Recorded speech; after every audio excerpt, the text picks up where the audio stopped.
ብሌን በስከመጨረሻ እንግዲህ ከጥያቄና መልሷ ላይ በልብሽ ውስጥ የምታፈቅሪው አለሽ ወይ በማለት ሜሪያ ስትጠይቃት አዋለኝ አቶ አምናን ነው በማለት ትናገራለች። ምክንያቱም አቶ አምናንን በልቧ ውስጥ እያስቀመጠችው እንደሆነ ምን ጊዜ የምትረዳው። እንግዲህ አሁን ደግሞ ባርኮር የተባለው እንግዲህ የአቶ አምናን ወንድም እንግዲህ አቶ አምናን ያለውን ነገር ለመቀማት አቅዶ እንደገባ እናውቃለን። ብሌንን ለመቀማት ያደረገው እቅድ ግን ፈጽሞ ብሌን አልተመለሰችለትም። በድርጅቱ በኩል ያለውን ግን በአሁኑ ሰዓት አቶ አምናንና ወይዘሮ አርሴማም ተስማምተውበት እንግዲህ አብሮ እንደሚሰሩና በሁለት በተማሩ ክፍል ላይ ያለ ነገር ትልቅ ስኬት እንዳለው የተናገሩበት ነው። ወይዘሮ አርሴማ ብሌንን እንግዲህ ከእሷ ጋር ከውጭ በማገኘታቸው እንዴት ሜርሲ ጋራ ትገኛለች በማለት ጭራሽ ደግሞ ለእሷን ብለሽ ትከራከሪያለች በማለት እሷ ጋር ያላትን ትኩረት እንድትተው በማስጠንቀቂያ ነግረዋታል። ብሌን እንግዲህ ወዳለችበት ክፍል ቀጥ ብሎ ይሄድና የአቶ አምናን ወንድም ነኝ ብሎ የመጣው እሷ ሙዚቃ አጋጣሚ እያንጎራጎረች ነበረ። ይህ ዘፈን መቼም ለኔ ነው አይደለም በማለት ሲጠይቃት እንዴ ባሩክ እንዴት መጣህ ማለት የዚህ ነበርክ እንዲያዳምጠኛል ስትል ትጠይቀዋለች። ብቻህን እንድትሆን አልፈቅድልህም ያለሁልህ ብለሽ አልዋሸሽኝም? አይ ዋሽቼህ እንኳ አይደለም ያው ከአቶ አምናን ጋር ስላለህ እንዳረብሻችሁ በማለት ነው ስትል ትነግረዋለች። ጓደኛሞች እኮ አይረባበሽም፣ ከፈለግሽ እኮ በሰዎች መካከል መምጣት የሚደብርሽ ከሆነ ሚስጥረኛ ጓደኛ ላደርግሽ ምን ብላ ነበረ የደነገጠችው። እንዴት ነው አንተና እኔ ሚስጥር ጓደኛሞች የምንሆነው ንገረኛ በማለት አንተም ያልጠፋውን ጠባሳይን ህመም ልትቀጥልበት ነው ያለ የእናንተን ግንኙነት ሰው እንዳያውቀው ነው። ከዛ ሁሉም ሰው እየመጣን እንዲናገረኝ ነው መልስልኛ አለችው። ምንድነው ብሌን የምትሆኙ ታውቆሻል እየጮሽብኝ እኮ ነው አላት። ሲቀጥል እኔ ከማወራው ነገር ላይ ተቃራኒ ሆኖብኛለት ይቅርታ ባሩክ ማስታወስ የሌለብኝን ነገር አስታውሼ ስሜታዊ ሁኝ የተናገርኩ ስትል ተጠይቀዋል። ምንም ያህል ስሜታዊ ብትሆኝ ሀሳብ በመቅረቤ እንደዚህ መሆን የለብሽም አላት። ይቅርታ አለችው። ከዛም ይቅርታ ስትልለት መልሶ ቁጭ አለና ወሬውን ቀጠለ። በጣም እኮ ነው ያስከፋሽኝ ብሌን ስሜቴ ከተረበሸ በኋላ እንደዚህ ማለት አስፈላጊ ነው በማለት ይጠይቃል። በቃ መብትሽ ነው አላት።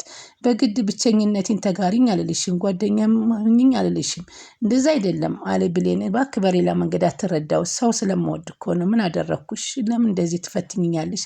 የቀረበኝ ሁሉ ይርቀኛል።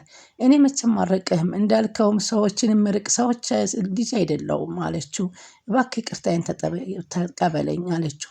አቶ አምናን ወደዚህና ወደዛ እየተወዛወዘ ሳሎን ላይ እጁን በኪሱ ከቶ በዚህን ጊዜ ሜሪያ ትመጣና የኔ አምናን ብቻዬን ተውኩህ አይደል? እንቅልፍ ወስዶኝ እኮ ነው። አይ ከባሩክ ጋር ነበርኩ አልቆየሁም። ኧረ ደስ ይላል አላት። ደግሞ ባሩክን ደግሞ ለብሌን ይሄ ቀላል ነገር አይደለም። አንቺን ከታች ጀምሬ መጥቼ አንቺ ይሄን ማለትሽ ማመን አልችልም። ይቅርታ እንዳደርግልሽ ግን አንድ ነገር እንድታደርግ እፈልጋለሁ አላት። ብሌንም ምንድነው አለችው። መቼም እምቢ ልትይኝ አይደለም? አይ አልልክም፣ ግን ማወቅ እፈልጋለሁ አለችው። የምታደርጊበት ጊዜ ሲደርስ እነግርሻለሁ በማለት ነው። እሺ ስለዚህ ታረቅን ማለት ነው አለችው። አዎ በሚገባ አለች። ግን ይህንን ካደረጉ በኋላ ግን ተሰባስበው ጨዋታ ለመጫወት ሜሪያ ስታቅድላቸው እሷ ግን በልቧ ውስጥ ብሌን በልቧ ውስጥ አቶ አምናን እንዳለ ተናግራለች። ወይዘሮ ሜርሲ ብቻዋን ብርድ እየጠጣች ቁጭ ምናምን የግቢ የሚለኝ እንኳን የተኮርልኝ የለም እያለች ነው በአሁኑ ሰዓት። እሷም ከሁሉ ጋር መቀናጀት ትፈልጋለች። ከብሬንም ጋር ከአቶ አምናን ወንድም ነኝ ብሎ ከመጣውም ጋራ ከሁሉም ጋር እየተቀላቀለች የሁሉን ሚስጥር ማምጣት ትፈልጋለች። እንግዲህ አቶ አምናን ወይዘሮ ዛሃራን ጠይቋታል። ምንድን ነው ብሌን ለብቻዋ እየወጣች የምትሄድበት ምክንያት ሲል አንተ ሁሉን ነገር ዋጋ እንዲከፈል አድርግ፣ ስለዚህ አንተ ጥፋተኛ ነህ አለችው።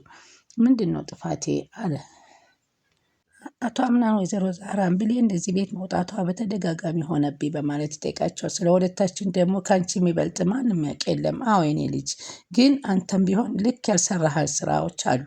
ታዲያ ውጥረት እኮ ነኝ አትረዳኝም ይሄንም አትረዳኝም እንዴ በማለት ጠየቀች። ብሌን አዋቂ ናት መካሪ አያስፈልጋትም። ግን አሁን ላይ ፍጹም የማላቃት ልጅ እየሆነች ተቀይራብኛል። ተስፋ ቆርጣብኛለች። አዎ ልጄ ደብቀህ አልጠቅምህም። ልጄ ከአንተ ለመራቅ ብላ ነው እዚህ ቤት ውስጥ የምትወጣው። እሱማ ገብቶኛል። ታዲያ እኔ ምን ላድርግ? አንተም እኮ ደጋግመህ ጎዳሃት እናቴ። የኔስ ጉዳት የኔ ሁሉ ጭንቀት ማን ነው የሚረዳኝ? ከራሴ ስሜቴ በላይ የተጨነቅኩባቸው ሰዎች ናቸው እየጎዱኝ ያሉት። እሷም እንደዛ እንዳታደርግ ፈልግልህ ነው። እንደዛ ለማድረግ ፈልጌ አይደለም፣ ግን እኔን ማስረዳት የምችል ሰው አይደለሁም።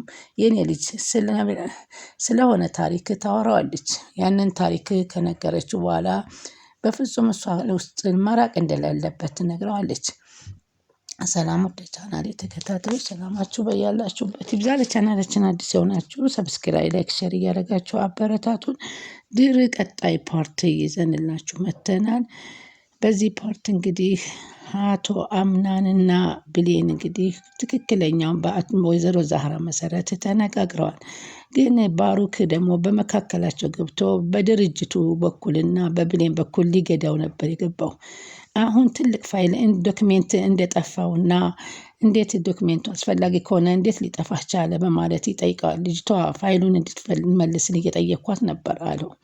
ጭራሽ ሴት ናች እንዴ ልጅቷ? አዎ ጭራሽ ሴት ናት እንዴ አለው። አዎ ምናልባት ከአንተ አካባቢ ቀረብ ያለ ሰው ይኖራት ይሆናል። ልጅቷ የሳይበር ስራዎችን የምትሰራ ይመስለኛል አለ። እንደዛ ከሆነማ ቀላል ልጅ አይደለችም። አዎ አለው። እሱም ፋይል በእጃችን ማስገባት አለበት። እሺ አዎ ሁለታችንም በተለያየ መንገድ ያንን ማድረግ አለብን በማለት ይነግረዋል። እሱ የተሻለ ነገር ነው በማለት አቶ አምናንም ይስማምበታል። ብሌንን ሜርሲ ያቺ ሜሪያ ከአንቺ ጋር ፉክክር መግባቷን ካወቅሽ አንቺ ራስሽን መቀየር አለብሽ ስትል ትመክራታለች። በምን መልኩ? በሁሉም ነገር በአለባበስም ሆነ በንግግር እነዛን ነገር መልመዶች አለብሽ እያለ ትመክራታለች። እሱም ማድረግ የምንድነው ጥቅሙ? አምናን ላንቺ ያለውን ጥቅም ታገኘዋለሽ። መዘነጥሽና መለወጥሽ ካስደሰተው ይወድሻል፣ እመኝኝ። ካልሆነ ግን ያንቺ መለወጥ ካላስደሰተው አያምንሽም አለች። አሁን ያልሽኝን ነገር ሜርሲ አደርጋለሁ፣ ግን እኔ እስከማውቀው አምናን ይሄን ነገር የሚያውቅ ሰው አይመስለኝም። ብሌን የምታስቢ ይመስለኛል። በጀሪና ሜሪያን ለምን የመረጣቸው ይመስልሻል? ባለባበሳቸው እኮ ከአንቺ የተሻሉ ስለሆኑ ነው ስትል ትመክራታለች። በዚህን ጊዜ እንግዲህ ይህንን ምክር እየተመካከሩ የደረሰችው አርሴማ ግን ይህ ምክር አላስደሰታትም። ብሌንን እፈልግሻለሁ በማለት ነበረ ወደ ክፍል ይዛት የሄደችው። ከዛም ምንድነው ግንኙነታችሁ ከሁለታችሁ በማለት ትጠይቃታለች። እሷም አይ እነሱ ምንም የሚያገናኘን ነገር የለም እሷና እኔ አለቻት። ነገርኩሽ ግን ስሚ የኔ ልጅ እዚህ ቤት ውስጥ መካከል ማከብርሽ አንቺን ነው፣ ግን አሁን ያለ ቦታሽ ሳይሽ በጣም ተሰምቶኛል አለቻት። እንደዚህ እኮ ስህተታችን ቀድሞ የሚነግረን ቢያገኝ እኮ ሁላችንም ስህተት እናርም ነበር። አዎ ብሌን ከዚህ ቤት መጥፎና መልካም ሰዎች አሉ። መልካም አይደሉም ብለን የማናስባቸው ሰዎች መካከል አንዷ ነች ሜርሲ። ለምን እንደዛ አልሽ? ተቀይራ እኮ ይሆናል ሜርሲ ከምትቀየር ሰማይና ምድር ቢጋጠም ይሻል። ሰው እኮ የሚቀየርበት ነገር ትንሽ ነው አለች። የኔ ልጅ ያልተስተካከለውን የራስሽን ህይወት ብታስተካከሊ ጥሩ ነው። ነግበኔ የሚለው ቃላት በጣም ወደዋለሁ አለች። እኔም እንደዚህ አይነት ባህሪ ባሳየቸው ሰዎች ሊያስተካክሉ ይችላሉ። እኔም ማድረግ እፈልጋለሁ በማለት ስትነግር ምርጫሽን የራስሽ ታውቂያለሽ በማለት እኔ ግን መናገር ያለብኝን ተናግሬያለሁ ስትነግራት አመሰግናለሁ አያቴ ብሌን መሄድ ትችላለች በማለት ትነግራታለች። ከዛም ወይዘሮ አርሴማ አቶ አምናንና ባርኮን እየተመካከሩ ስታገኛቸው በሁለት የተማረ ክፍል ሊመራ ነው ማለት ነው ድርጅቱ በማለት ፈቃደኝነቷን ስትነግራቸው ነበረ። የአቶ አምናን ወንድም እንግዲህ ከብሌን ጋር ቁጭ ብሎ በህይወትሽ ውስጥ መጥፎ አሻራ ያደረጉብሽን ጥፋቱ ያንቺ ምንድን ነው ብትቀጫቸው ሲል ጠየቃት።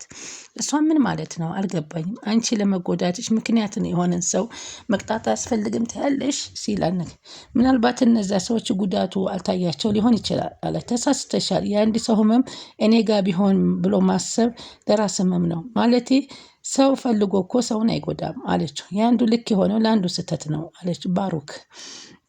እመነኝ የሄድክበት ማንነትህ ነው የሚያስደስትህ እንጂ ያለህበት ማንነት ትክክለኛ ባሮክህን ያዝ አለችው። ምክንያቱም ሊጎዳ የፈለገው አቶ አምናንን ነው።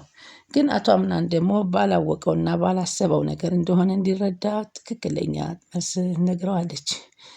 እና ወንድሜ አለው ደግሞ እሱ ሴት ልጅ ከባድ ነች አለ አቶ አምናን። የምትፈልገውን ነገር ለማወቅ በጣም ከባድ ነው ሲል ነገር መልፋት ያስፈልጋል እሱን ለማወቅ አለ። ደግሞ የለፉበት ነገር ደግሞ ይጣፍጣል። እባክህ ወንድሜ ርዕስን ቀይር አለው።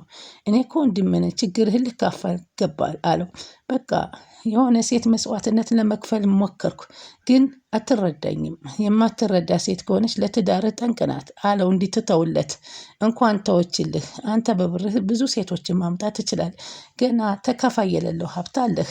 እዚህ ቤት ስመጣ ስለ አምናን የሰማሁትና አምናን ያገኘሁት በጣም ይለያያል ነው። እንዴት እንደዛ ልትቻልክ አለው። በቃ አንተ በጣም እጅግ ዝምተኛ ሰው ነህ አለ። ብዙ ራስህ ልታዝናናበት የምትችለው ነገር ቢኖር እንኳን ግን አንተ እኮ እንደዛ አላደረክም።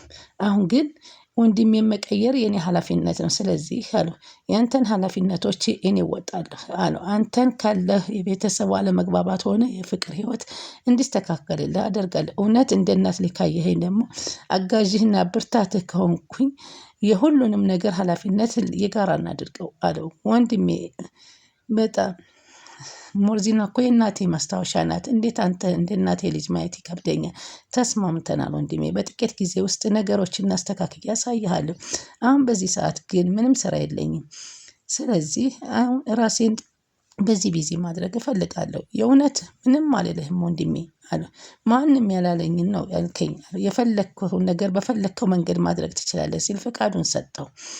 በቃ አንድ ጊዜ እመጣለሁ በማለት ቁጭ አድርጎት ወጣ። እንግዲህ ቃየል እና ሀቢል አሁን ተጀመረ ብሎ ተረተበት። ምክንያቱም እሱ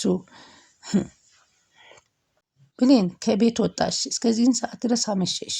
ታዲያ እኔ ይህ ትክክል ነው ብለሽ ታስቢያለሽ? አለ አቶ አምናን። ይህ እኮ ማለት የሚቻለው ከኔ ጋር ሳይሆን ከሚስት ማርያ ጋር ነው ስትል ጠየቀችው። ማርያ እኮ የኔ ሚስት አይደለችም በማለት ጀሬንም እንደዛ ነበር የምትለኝ እኮ ታስታውሳለህ?